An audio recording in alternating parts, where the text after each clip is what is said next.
Aloha, part 2 of taking a stand for what matters most in your life.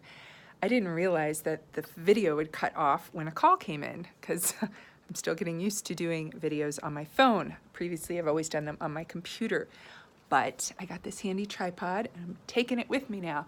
Stay tuned for more nature videos because that was where I was going. I was talking about the importance of commitment to forgiveness, and the next I was talking about the distinction between forgiveness and complacency, and there's a huge difference. Forgiveness is not being a doormat. It's actually enlarging your heart. It's tenderizing that rigidity of and releasing the resentments, dropping the stones from the heart, and really forgiving self, other, and spirit as a way to get fortified to do the next thing, which I'm wholeheartedly committed to, which is serving the planet. I love this precious earth. I had a colleague share with me a couple weeks ago. She said, when you speak, it's as if the earth is speaking to me. And I was like, whoa, what a profound appreciation. I really got to take that in and feel that sense of, when I am tender, powerful, and generous in this moment, I am a point of presence and light, and I am able to get that energetic exchange with gravity, which is a power greater than myself, with the sky, which is a power greater than myself, with the sun, which is a power greater than myself.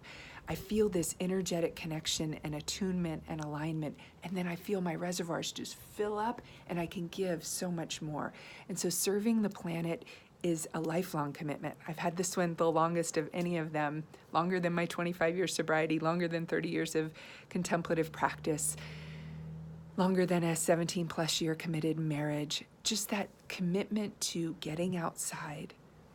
Life begins when I go outside, step outside the front door and say good morning, morning, and engage with the sunrise, engage with the trees, appreciate the bird song. Can never be bored if you like birds, is what my great dear friend and grandmother-in-law, Nani, shared with me. And she was one of my great teachers in my life. So how do I serve the planet? I do that by tending to the space between. I was going to say fanatic, and that has a negative connotation. I am passionate, let's use that positive reframe, passionate about healthy relationships, passionate about tending to the relationship I have with myself, clearing out the indoor pollution, the air pollution, the toxic pollution. I get really clean about what I'm putting in my body most of the time. And in clearing up that relationship with myself and other, that helps me tend to the planet. There's a direct correlation. The Maori know this. When I went to Aotearoa, to New Zealand, and I had the great good fortune of staying with the Maori and learning how are they working on the bigger issues of what's going on the nature scene. They're tending to the relationships. They're building living buildings which give more than they take from the environment. They're cultivating recovery from addictions and from domestic violence and from that lifelong lingering resentment of us and them. And when we can heal that shift, when we can have forgiveness there, we are serving the planet. Sure, I go out and I plant trees and I do beach cleanups and I do whatever I can on that level. And that is not my profession. That is not my career to be out there learning about how to save the whales and do the ocean restoration. I appreciate the people who are doing that. My realm of genius is around the personal relationships. So what is yours? What is your commitment to your health, to forgiveness, to managing the mind-altering substances that go into you? What is your commitment to your committed partnerships in your life? What is your commitment to daily movement? What is your commitment to a contemplative practice and forgiveness and saving the planet?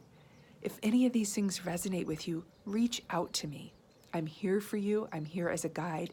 This month of November is Moonshot Magic month. It's where we're looking at what is your moonshot? What is that one wild declaration that you're going to make on a lifelong basis and then narrow it down into smaller chunks and smaller goals, that's something extraordinary that wouldn't otherwise happen.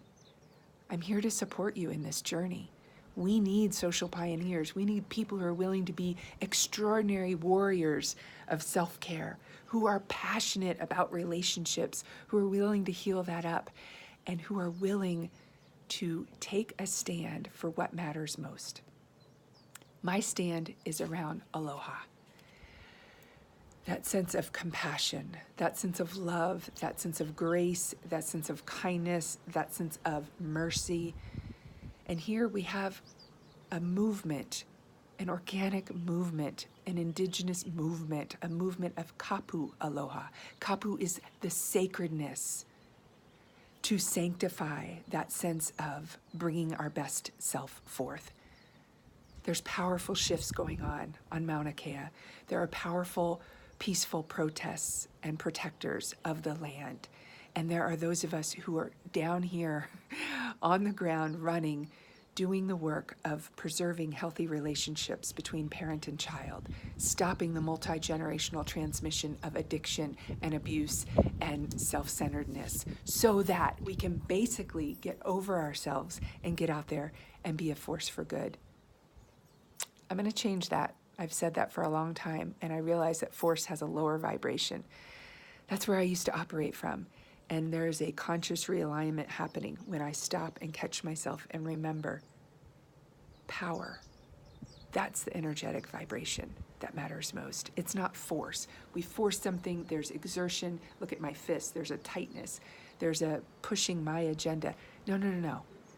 As a powerful point of presence and light, I am way more powerful than trying to force things. So I have learned that. Stay tuned for part 3.